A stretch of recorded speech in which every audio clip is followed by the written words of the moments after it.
Lock down چل رہا ہے، تقریباً حضرات سوال بھی کر رہے ہیں کہ لاک ڈاؤن میں قربانی کی کیا نوعیت ہوگی، کیا صورتحال بنے گی،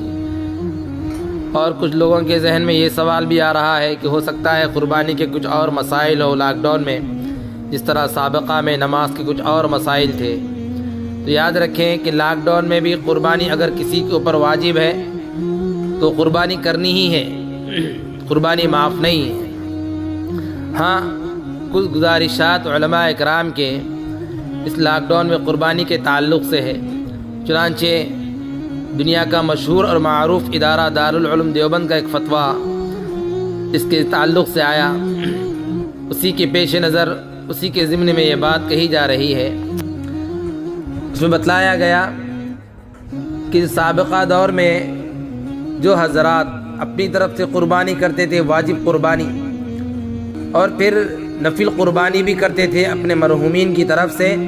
تو اس میں بات بتلائی گئی ہے کہ وہ اس سال نفل قربانی نہ کریں بلکہ اس کا پیسہ، اس کی قیمت غریبوں میں، فقیروں میں، مسکینوں میں صدقہ خیرات کریں، اس لیے کہ لاک ڈاؤن کی وجہ سے ایک بہت بڑا طبقہ مسلمانوں کا روزگار کے اعتبار سے بہت متاثر ہوا ہے، تو اس طرح ان کی مدد کرنی چاہیے۔ دوسری بات، ہر سال الحمدللہ جانور کے خریدنے میں اچھا خاصا پیسہ خرچ کیا جاتا تھا کہ اچھا موٹا تازہ جانور ہو۔ علماء فرما رہے ہیں کہ اس سال متوسط جس کے ذریعے سے قربانی ہو سکتی ہو اس طرح کا جانور خریدیں، جو قیمت بچ جائے اس قیمت کے ذریعے سے غریبوں کی مدد کریں۔ دوسری بات، قربانی کس کے اوپر واجب ہے؟ سب سے پہلی بات تو ایک یاد رکھنے کی یہ ہے کہ اکثر دیکھنے میں آیا ہے کہ قربانی کرنے والے ایک بہت بڑی غلطی کرتے ہیں۔ وہ غلطی کیا ہے کہ قربانی میرے اوپر واجب ہے، لیکن میں بجائے میں اپنی طرف سے قربانی کرنے کے اپنے مرحومین کی طرف سے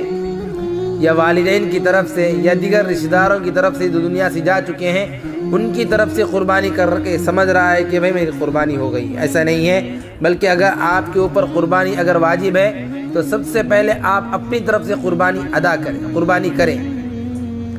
ہاں، اس کے بعد اگر آپ رشتہ داروں کی طرف سے اگر کرنا چاہتے ہیں تو رشتہ داروں کی طرف سے بھی کرنا بہت اچھی چیز ہے، لیکن جو واجب ہے پہلے اس کو ادا کرنے کا اہتمام کریں۔ اگر واجب ادا نہیں کریں گے تو یاد رکھیں یہ اللہ کی یہاں آپ کی پکڑ ہوگی۔ دوسری بات، قربانی کس کے اوپر واجب ہے؟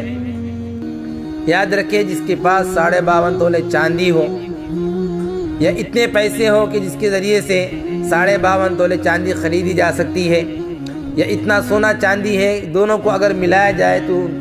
اس زیور کے ذریعے سے 52.5 تولے چاندی خریدی جا سکتی ہے آج کے زمانے میں، اپنی ضروریت سے زیادہ ہو، تو شریعت کہتی ہے کہ ایسے شخص پر قربانی واجب ہے۔ اتنا پیسہ اور اتنا زیور تو آج الحمدللہ ہر مسلمان کے گھر میں ہے، تو اس صورت اگر دیکھا جائے اس قاعدے کے موافق تو تقریباً جس کے پاس بھی اتنا زیور ہو یا اتنا پیسہ ہو جو ضرورت سے زائد ہو اس کے اوپر قربانی واجب ہے۔ لیکن یہاں پر بھی ہم ایک غلطی یہ کرتے ہیں کہ بھئی ہم سمجھتے ہیں کہ ہمارے اوپر قربانی واجب نہیں، حالانکہ اتنا ہے تو کیا اس سے زیادہ پیسے وغیرہ ہر کسی کے پاس ہے، زیور وغیرہ ہر کسی کے پاس ہے، لیکن وہ بھی اپنے آپ کو قربانی کرنے سے بچاتا ہے۔ حالانکہ پھر دنیا کے معاملات میں اگر دیکھا جائے تو غیر ضروری اخراجات، کہیں تو موبائل فون پر 10 ہزار 12 ہزار خرچ کیا جا رہا ہے، کہیں غیر ضروری چیزوں پر پیسے خرچ کیے جا رہے ہیں، لیکن جب قربانی کرنے کی بات آتی ہے تو 8 ہزار 7 ہزار میرے لیے کم پڑ جاتے ہیں۔ یہ بہت افسوس کی بات ہے۔ یاد رکھیں آج کے زمانے میں 7-8 ہزار کوئی بڑا مسئلہ نہیں ہے، اگر اس کو بچا رہے ہیں تو اللہ کے یہاں بہت خطرناک پکڑ ہوگی، اس لیے قربانی کریں جس کے پاس اتنی ملکیت ہو۔ دوسری بات، قربانی کس جانور کی کرنی چاہیے؟ شریعت کہتی ہے کہ بکری 1 سال کا مکمل ہو اس کی قربانی دی جا سکتی ہے۔ ایسے ہی دمبا دیکھنے میں اتنا موٹا ہے کہ 1 سال کا معلوم ہوتا ہے، اگرچہ کچھ مہینے کم ہیں تو اس کی بھی قربانی جائز ہے۔ بیچنے والا کہہ رہا ہے کہ مکمل 1 سال کا ہے اور ظاہری اعتبار سے کوئی تکذیب بھی نہیں ہو رہی ہے تو بیچنے والے کی بات کا اعتبار کیا جائے گا، اس جانور کی بھی قربانی جائز ہے۔ ایسے ہی بڑے جانور ہیں بیل بھینس وغیرہ، یہ 2 سال کے ہونا ضروری ہے، اور ایک جانور بکرا بکری ایک آدمی کی طرف سے کافی ہوگا، اور بڑے جانور میں 7 افراد شامل ہو سکتے ہیں، یعنی 7 افراد مل کر ایک بڑا جانور خرید کے قربانی کر سکتے ہیں، مگر شرط یہ ہے کہ سب کی قربانی کی نیت و محض گوشت کھانے کی نہ ہو۔ ایسے ہی جس جانور کے پیدائشی طور پر سینگ نہ ہو یا بیچ میں سے ٹوٹ گئے ہوں اس کی قربانی بھی درست ہے۔ ہاں، سینگ اگر جڑ سے اکھڑ گئے جس کی وجہ سے جانور پاگل ہو گیا تو علماء فرماتے ہیں کہ اس کی قربانی جائز نہیں۔ ایسے ہی ایسا کمزور جانور ہے جو چل کر بھی قربانی کی جگہ تک نہیں آ سکتا تو شریعت کہتی ہے، علماء فرماتے ہیں کہ اس کی قربانی بھی جائز نہیں۔ ایسے ہی پیدائشی طور پر کسی جانور کے کان نہ ہو،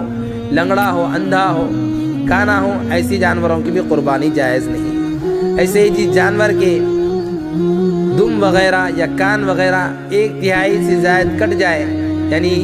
دم کے 3 حصے کر لیے جائے، 1 حصے سے زائد اگر جانور کا عضو کٹ گیا تو شریعت کہتی کہ اس کی قربانی جائز نہیں۔ معمولی سا خراش وغیرہ آ گیا تو اس کی قربانی جائز ہے۔ دوسری اہم بات گوشت کی تقسیم کے مسائل کے تعلق سے ہے۔ گوشت جب گھر آ جائے تو اس کے 3 حصے کر لیے جائیں، ایک حصہ اپنے لیے رکھ لیا جائے، ایک حصہ اپنے دوستوں کے لیے، اور ایک حصہ غریب فقیر مساکین کے لیے۔ گھر میں افراد بہت سارے ہیں تو سارا کا سارا گوشت بھی خود بھی استعمال کر سکتے ہیں، کوئی بانٹنا بھی ضروری نہیں، لیکن ایسا کرنا بہتر ہے۔ دوسری بات، قربانی کا گوشت غیر مسلم کو بھی دیا جا سکتا ہے، مگر شرط یہ ہے کہ قربانی نظر کی نہ ہو، منت کی نہ ہو، ورنہ وہ قربانی کا گوشت جو نظر کا ہو، منت کا ہو، وہ غیروں کو تقسیم نہیں کیا جا سکتا۔